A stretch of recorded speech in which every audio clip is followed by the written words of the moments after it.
Hey, so I am working on a workshop, a financial workshop that I have to do in a couple weeks, and I wanted to just share some of the information that I have gathered right here. And first of all, let me just say that I am not a professional, I am not an expert.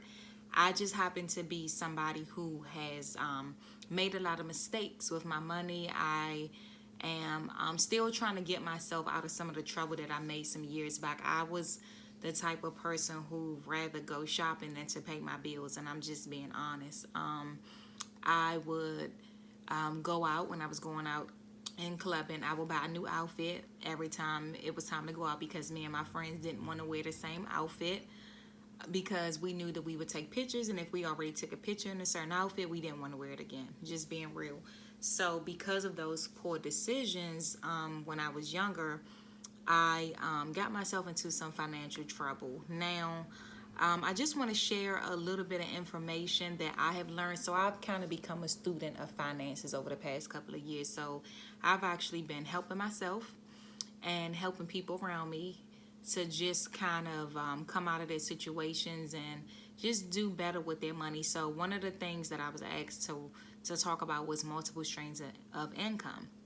I'm a single mother, and I am very big on having multiple streams of income because you never know what might happen. It's very important for us to have different streams of income coming in. And one of the things that kind of changed my way of thinking was that I've read that most millionaires, they have at least 7 streams of income.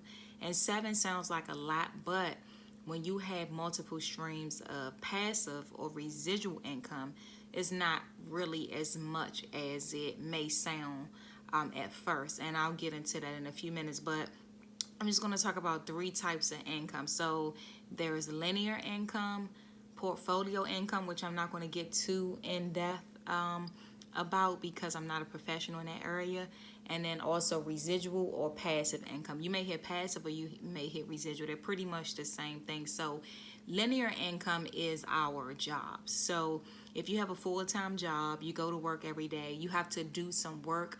You have to put in your time and your effort to do that job. And the only way you get paid is if you're there. Of course, you may have sick leave or PTO or things like that, vacation, but you can't go extensive amount of time without having to go there and actually do work, right? So that's linear. Or even a part-time job. If you work a part-time job, that's linear as well. Like you have to actually be there. If you have a small business, like I have a small business, I'm a CPR and first aid instructor. So although that is a side business for me, that's one of my streams of income, I still have to be there to physically teach that class until I get to a point where my business is so big that I have people working for me. So that's linear. That means that you have to actually be there, or earn income is another name for linear income. Like you have to actually be there to actually get the work. And the second type of income is portfolio income. That's stocks and bonds, mutual funds, and things like that. That's when you pretty much make money trading in the stock market. And like I said, I'm not going to get too into depth in that, but I will leave a link in the description box that will give you more information as I am still doing my research in that area. And then the third type of income that I want to talk about is passive or residual income. So this is actually my favorite here because, and most of you may have already heard of it, passive or residual income means that you get paid while you sleep. So most people who have acquired wealth, they have some type of passive or residual income that comes in while they sleep, meaning you're always getting paid. Like the difference between linear and passive is that with passive or residual income, you do the work one time. So once you do that work one time, it continuously pays you. Like for an example, writing books. I'm an author. I wrote a book. Actually, I wrote a book and 2 ebooks. I've written 3 books. And so I wrote the book one time. I put in the work that one time, and I get paid residual income whenever people buy my books. Another example of residual income is online courses. People create online courses. They sit down, they create the content, they do the work one time, and then people purchase those courses. And so as people buy those courses, the person who created the content is getting paid. So that's residual income. You're getting paid while you sleep. You're not constantly working.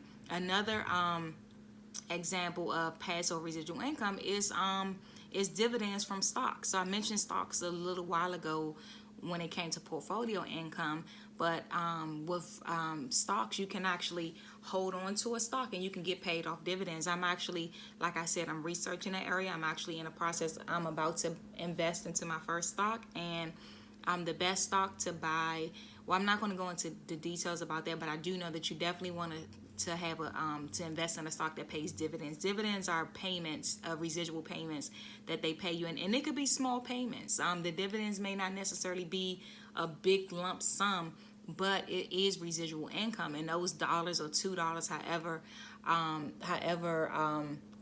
or whatever the number that you get paid for your dividend, those numbers add up depending on how many shares you have invested in that stock, because you get paid per share. So that's an example of residual income. Another example of residual income is actually investing into like a high yield savings account. I actually recently, not recently, but within the past year, I opened up an account with an online bank. It's called Ally Bank.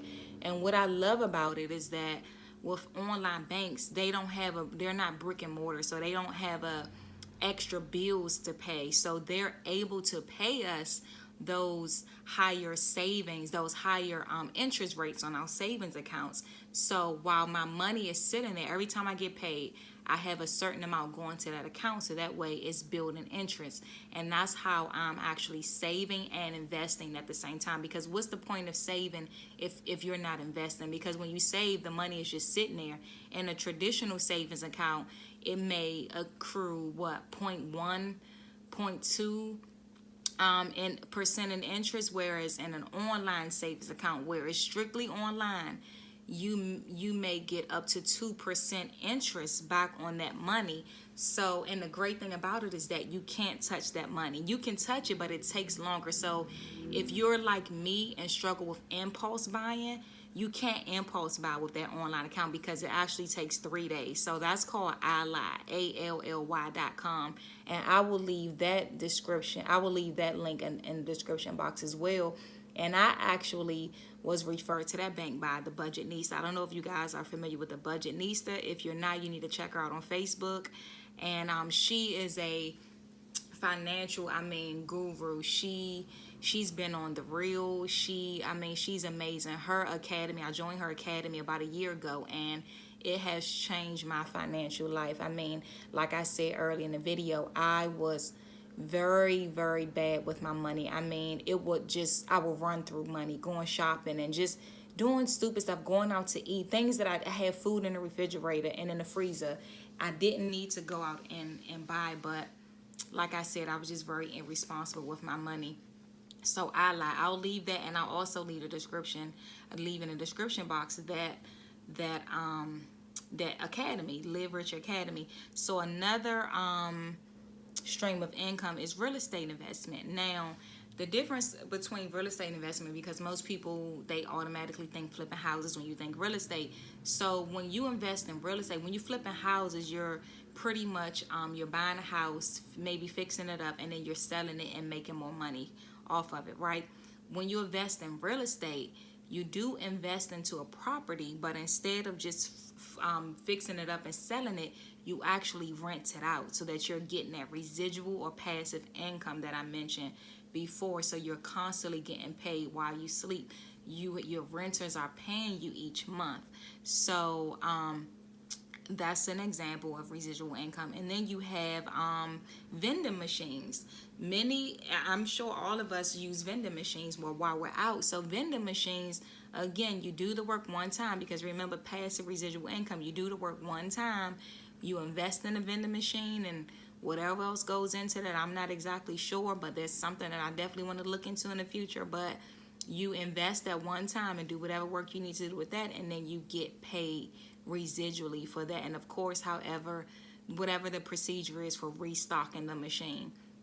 And then online stores with drop shipping, where you don't have to have an inventory. Like you get with a certain manufacturer and they do everything. So you can do that. Cashback earnings, Ebates. I don't know if you guys have heard of Ebates, where you actually get paid cash back on purchases that you've already made. And one of my favorites is called the Get Upside app. If you are not familiar with the Get Upside app, you are really missing out. Get Upside app is a gas app. I get cash back whenever I get gas. I don't even go to the gas station now without using a Get Upside app. So basically, you go to the gas station, you fill up. When you get your receipt, you have to use your card. You get your receipt. Once you get your receipt, you take a picture of it and upload it, and you get a certain amount of cash back on that on however much you spent. But the thing is, you have to go to a gas station to send you to. So where I live, there's an Exxon up the street, there's a Shell. So it may have me go to the Exxon, or it may have me go to the Shell. Now, the only time I do not use the Get Upside app is if the gas station near me is cheaper than what Get Upside is showing me. For an example, there is a gas station near here that maybe about, not too far, maybe about 5 miles from here, that's $2.19. That does not get up on the that does not come up on the Get Upside app. So that's the only time that I do not use my Get Upside app, if the gas station is cheaper than what Get Upside is offering me. So I will leave that in the description box as well. So basically, you sign up through PayPal. Once you get $15, you can cash out, or they can mail you a check. So I have made actually close to $70. I signed up in between April and May of last year, 2018, and it is now January 2nd, 2019, and I've made almost $70 back. I've gotten almost $70 back in cash. So that's awesome. So any type of cash back that you can get, that is income as well. And then affiliate marketing. So that's something that I'm also looking into as well, that I've actually done my research on. And basically, you get paid to someone to have your on your videos, or maybe your Facebook lives. You allow different companies or businesses to have their links, and then if people click on that link and purchase on that link, you get a percentage of that purchase. So that's awesome. That's something that I would like to look into as well. Like I said, I'm not a professional. I just was asked to do a workshop because of what I've been doing. I just paid my car off just this past year. I'm constantly like trying to get out of debt. I've been saving money. I've just been doing like last year, I would say, is probably my best year financially, because I've really been, I don't want to get to that place that I was in before. I've hit rock bottom. I've been very broke. I've almost lost my house. It's just been so many things that I've just experienced that I don't want to continue experiencing. So because of that, I made a decision last year. I said I'm never going to be dirt broke again. And I knew that I needed to do things differently. You know, they say insanity is doing the same thing over and over and expecting a different result. So I realized I needed to do something different with my money. I joined the Live Richer Academy by the Budgetnista. Again, I'll post that link in the description box. And I just began to do a budget, and I began to cut a lot of things out. I paid my car off. And that's actually my last point, is getting out of debt. I put that under residual income, because once you get out of debt, that's money back into your pocket. So that is kind of a form of residual income, because that's money coming back into your pocket. So once I paid my car off this past year, that money that I was paying every month is now money in my pocket. So you definitely want to get out of debt. So those credit cards, there's nothing wrong with having a credit card. That's actually a whole nother subject to talk about, how to do right with your credit card, and how to boost your credit up with your credit card.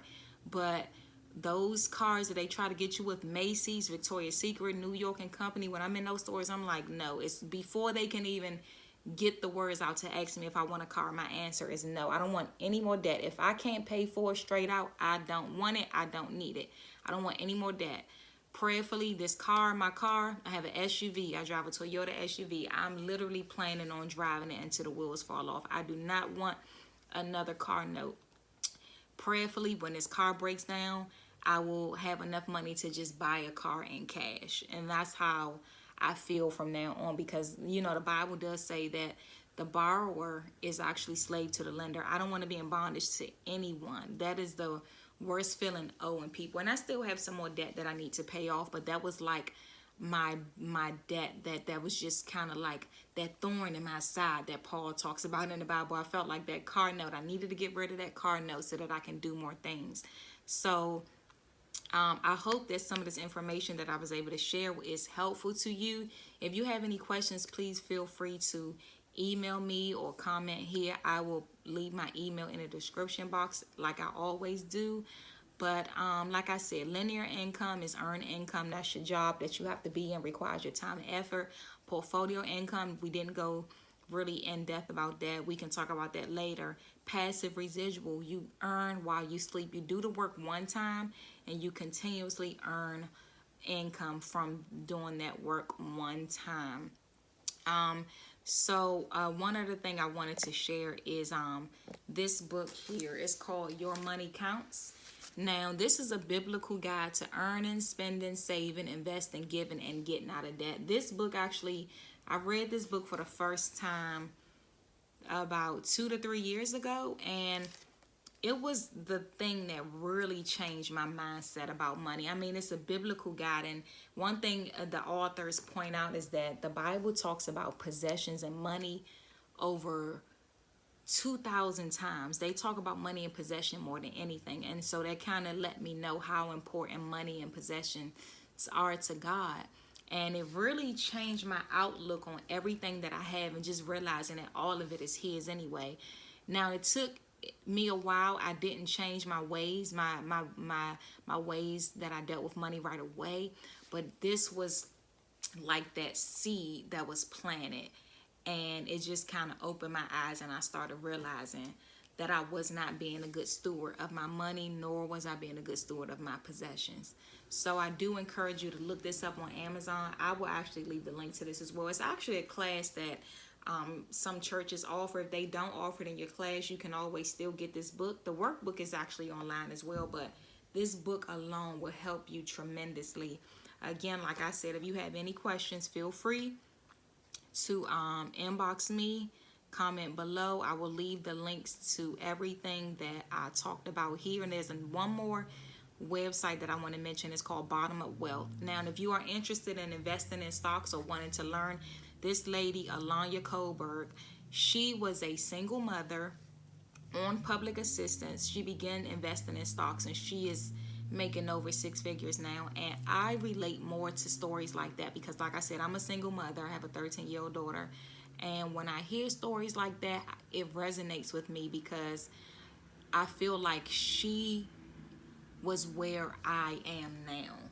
And when I hear stories of people who were born into money and people who they got help, I can't really, it doesn't resonate with me because I feel like you can't relate to my story of not having any help. I need to hear from people who are in my shoes, or people who were in my shoes. So she is awesome. Her website is Bottom Up Wealth. I mean, her class, she offers a 7-day free class about the 7 streams of income. And I mean, it is awesome. It's life-changing. I'm going to post all those links in the description box. Again, I hope this is helpful. Again, another disclaimer.